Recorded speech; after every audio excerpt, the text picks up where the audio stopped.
ईसा मसीह के चेले हमेशा क्यूरियस रहते थे।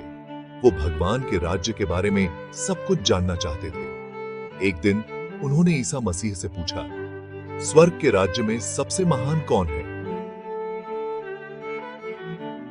शायद उन्हें उम्मीद थी कि ईसा मसीह किसी शक्तिशाली राजा या प्रसिद्ध प्रॉफिट का नाम लेंगे, लेकिन ईसा मसीह ने उन्हें चौंका दिया। उन्होंने एक छोटे बच्चे को अपने बीच खड़ा होने को कहा। ईसा मसीह ने इस पल का इस्तेमाल एक पावरफुल लेसन सिखाने के लिए किया। भगवान के राज्य में ग्रेटनेस पावर या स्टेटस के बारे में नहीं है, यह ह्यूमिलिटी और सर्विस के बारे में है। इस बच्चे की तरह हमें भगवान के सामने छोटा और विनम्र बनने के लिए तैयार रहना चाहिए। हमें अपनी जरूरतों से पहले दूसरों की जरूरतों को रखना चाहिए। ईसा मसीह ने अपनी बात समझाने के लिए एक बच्चे को क्यों चुना? उस समय में बच्चों को इंपॉर्टेंट नहीं माना जाता था। उनका कोई सोशल स्टैंडिंग या इन्फ्लुएंस नहीं था। फिर भी ईसा मसीह ने कहा कि हमें भगवान के राज्य में प्रवेश करने के लिए बच्चों की तरह बनना चाहिए। एक बच्चे को चुनकर ईसा मसीह ने ग्रेटनेस के बारे में हमारे विचारों को चुनौती दी।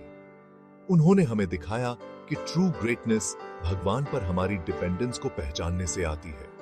जब हम खुद को बच्चों की तरह हम्बल करते हैं, तो हम भगवान के प्यार और मार्गदर्शन की अपनी आवश्यकता को स्वीकार करते हैं। बच्चों की तरह विनम्र होने का क्या मतलब है? इसका मतलब है अपने प्राइड और सेल्फिशनेस को दूर करना। इसका मतलब है खुद से ज्यादा दूसरों को महत्व देना। यह ह्यूमिलिटी के कल्चरल आइडिया से अलग है। हम अक्सर ह्यूमिलिटी को शांत या शर्मीला होने के रूप में सोचते हैं, लेकिन ट्रू ह्यूमिलिटी भगवान और दूसरों के प्रति हमारे एटीट्यूड के बारे में है। कल्चरल ह्यूमिलिटी झूठी विनम्रता हो सकती है। हम एरोगेंट दिखने से बचने के लिए अपनी उपलब्धियों को कम आंक सकते हैं, लेकिन ट्रू ह्यूमिलिटी यह पहचानती है कि हमारे पास जो कुछ भी है वह भगवान का एक तोहफा है। यह हमें खुशी के साथ दूसरों की सेवा करने की अनुमति देता है, यह जानते हुए कि हम भगवान के हाथों में बस इंस्ट्रूमेंट्स हैं। Section 4 stumbling blocks.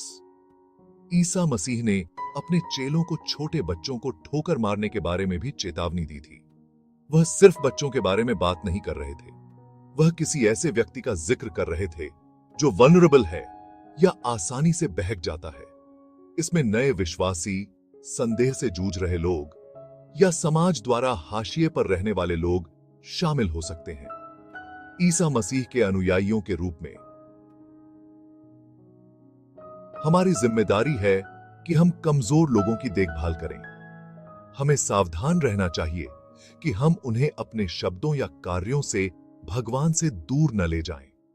इसके बजाय हमें प्यार और समर्थन का एक समुदाय बनाने का प्रयास करना चाहिए, जहां हर कोई वैल्यूड और सम्मानित महसूस करे। Section 5 serving the vulnerable.